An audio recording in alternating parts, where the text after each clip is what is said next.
Hey guys, welcome to 20-Second Grindhouse, where we review the crappiest movies that I can find on the internet for you. Yay, crappy movies. Today we are doing God's Not Dead, a Christian propaganda film that is basically saying that if you disagree with any aspect of religion or God or anything, you're a atheist and you're gonna go to hell and stupid stuff like that. Without further ado, let's get into this 2-hour monstrosity that I had to sit through for you guys. Well, yeah. Oh boy. We begin the film with a montage of all the characters we're going to meet, and then some, stuff. This movie has a lot of characters. I do not like it. We meet our main protagonist, Josh Wheaton, as he registers for classes and he signs up for a philosophy class. The people warn him that the teacher is an atheist. This is probably going to offend Josh. I don't like people that get offended by things like this. Ugh! Hate him. We then meet Amy, a liberal blogger. Here we go again. When excuse me, we learn she's on her way to an interview with Willie Robertson, that annoying guy from Duck Dynasty who's playing himself. We then cut to an old woman with dementia that likes chicken and her daughter Mina. They're important sometime later, I think. I don't remember what they are. We then cut to Josh in class, where his professor, Professor Robinson, makes his first appearance. He makes the class write down that God doesn't exist, thus ending any argument and making the class easier for everyone, because then you can just go, well, it's God's will, and that's not what you do in psychology. Josh, being a stubborn Christian, doesn't do this and gives this movie a reason to exist, and I'm really mad at him for it because I don't like this. The professor challenges Josh to a debate on whether or not God exists or not. He says that if he loses, he'll make his life very hard. We then cut to Reverend Dave picking up Reverend Jude. These two are the most likable characters in the whole movie.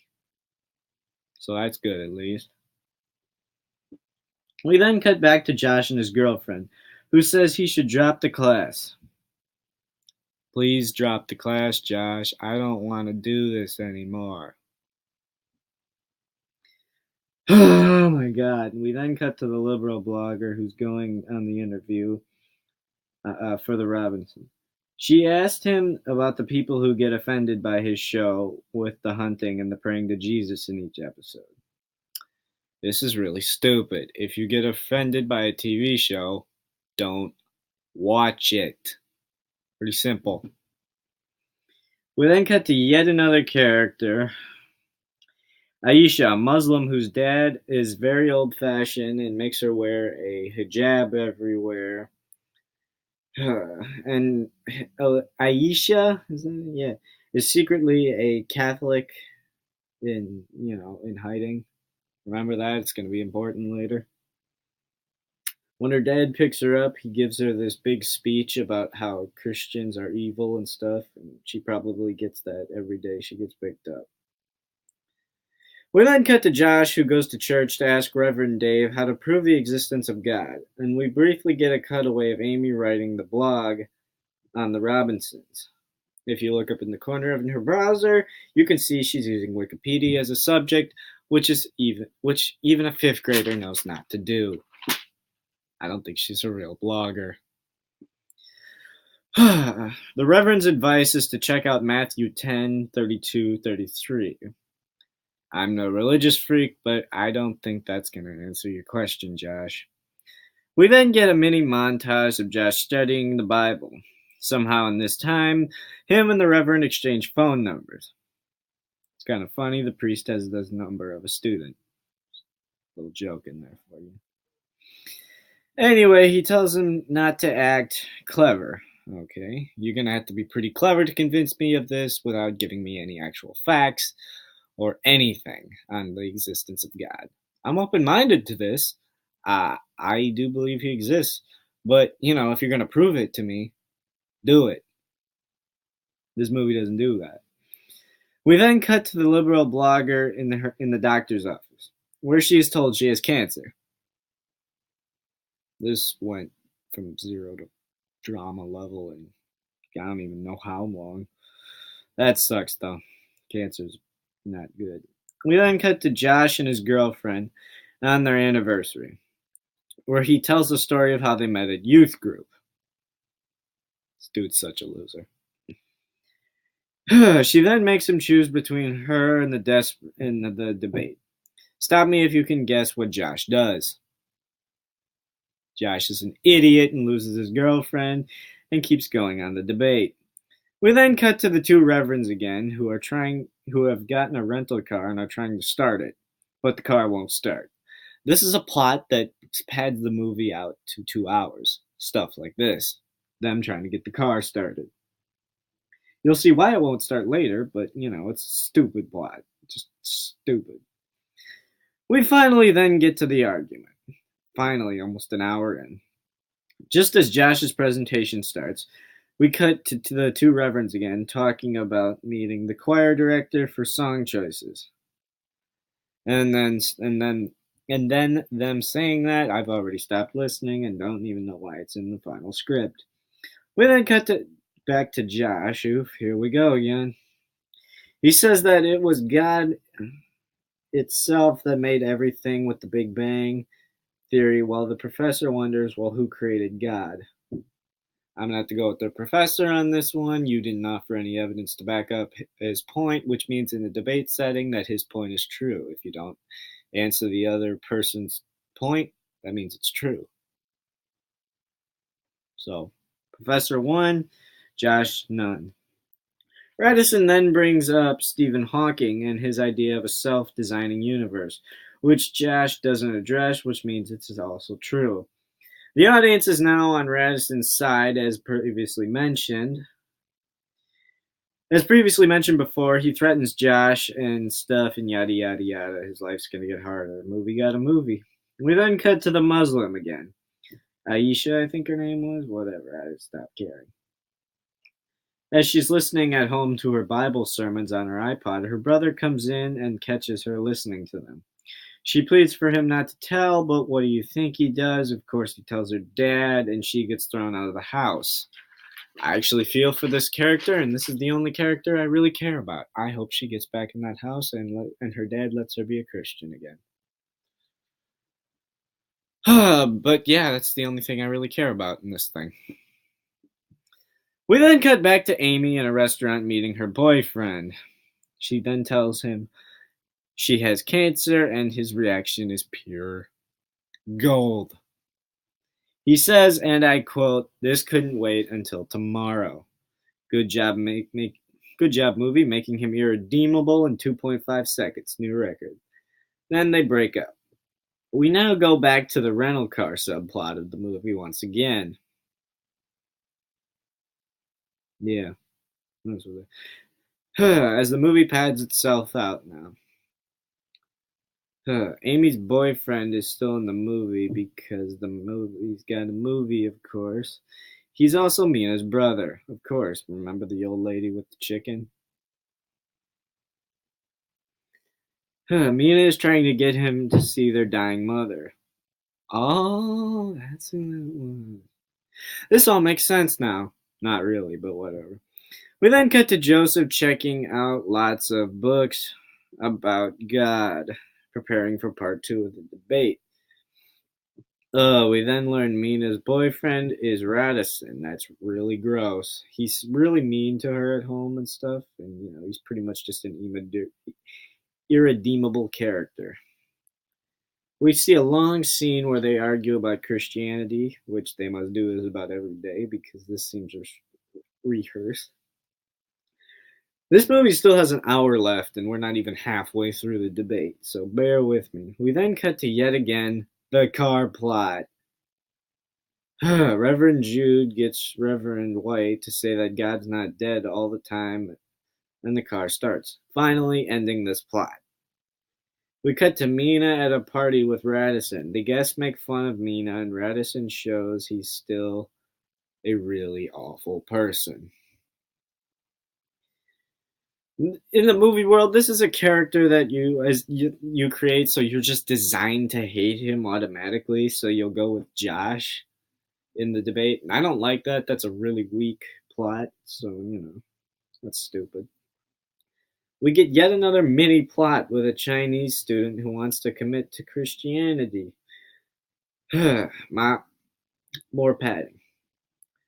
We learn the relationship between him and his father, yada yada yada, not important. His father is against it naturally, and then we cut back to the party where the rich people are complaining that the wine tastes bad. Stupid rich people.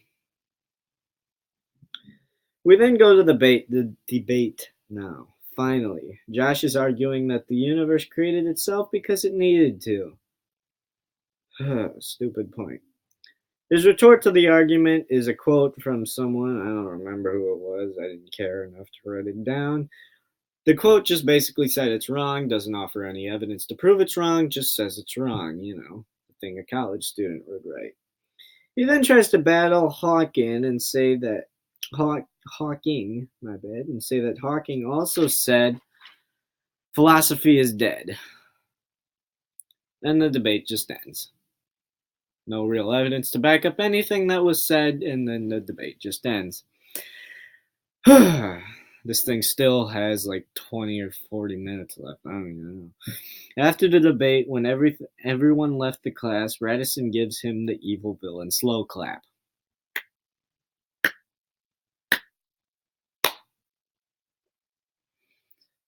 Josh then explains to him that it can be easy to dismiss things you don't understand. And if Radisson just believes in Christianity, he'll like it. Ironic.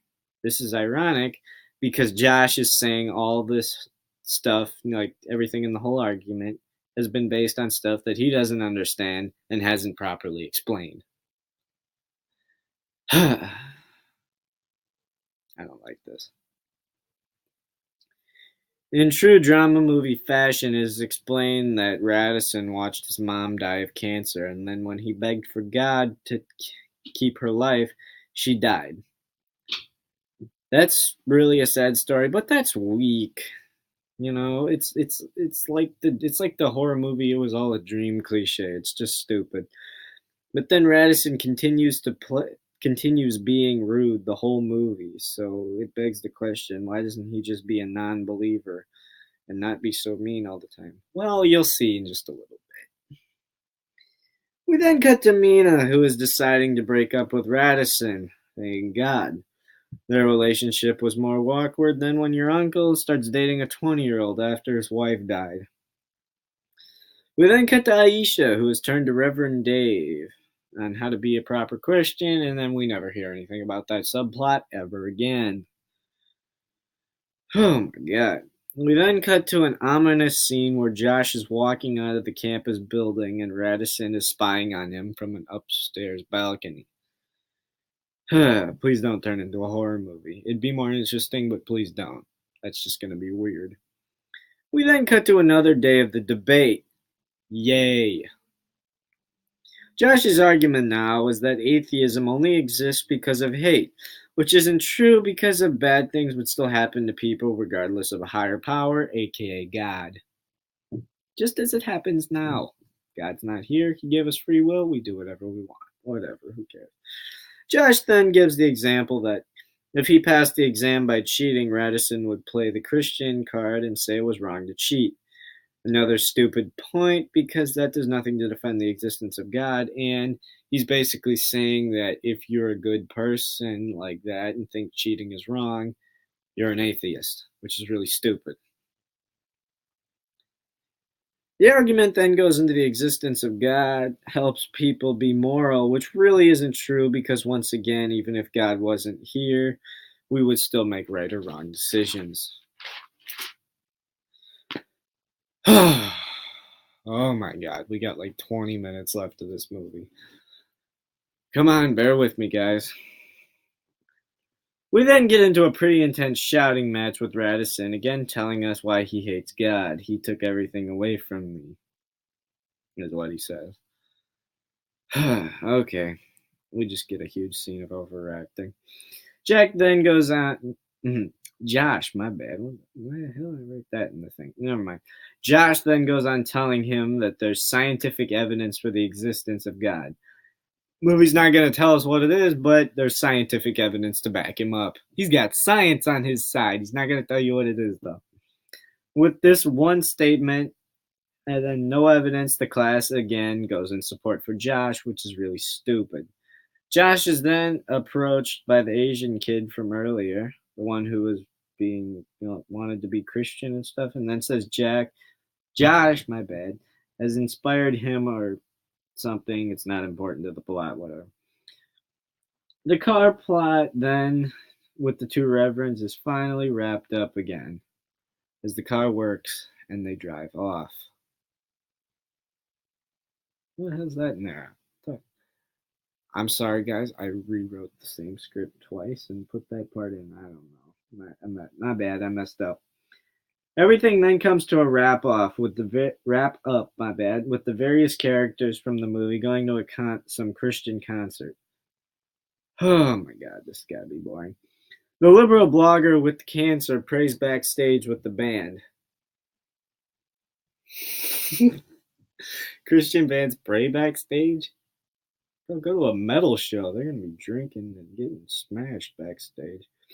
Radisson finally has a change of heart and races to the concert to apologize to Mina. This is the part I don't agree with the movie, where I would want Radisson to actually change, but the movie goes ahead and makes him die as he's crossing the street. He gets hit by a car and he dies. The movie can't even make the guy a good character anymore. That's ugh. Two cars behind the car that hit Radisson, the two reverends are, which that was why that plot was important, because they wouldn't go because they were supposed to be there for him. Just as he is going to die, he says that he wants to be a Christian, and the two reverends do some Christiany stuff and make him okay to go into heaven. I don't know what did they do, but it's weird. A little bit of a sad ending, but it's like they they don't deserve my sadness for that. I mean, the movie ends with a text crawl telling you to text everyone you know that God is not dead. I'm not going to do that because then they'll think I'm weird. After all the credits go by, there's another text crawl that lists tons of court cases about students being condemned for their faith, most of which, if you Google them, were actually dropped, dismissed, or had nothing to do with religion in the first place. God's Not Dead was directed by Harold Cronk and based on the book by Rice Brooks. Brooks? I don't know. I haven't read the book. Maybe I'll check it out one of these days.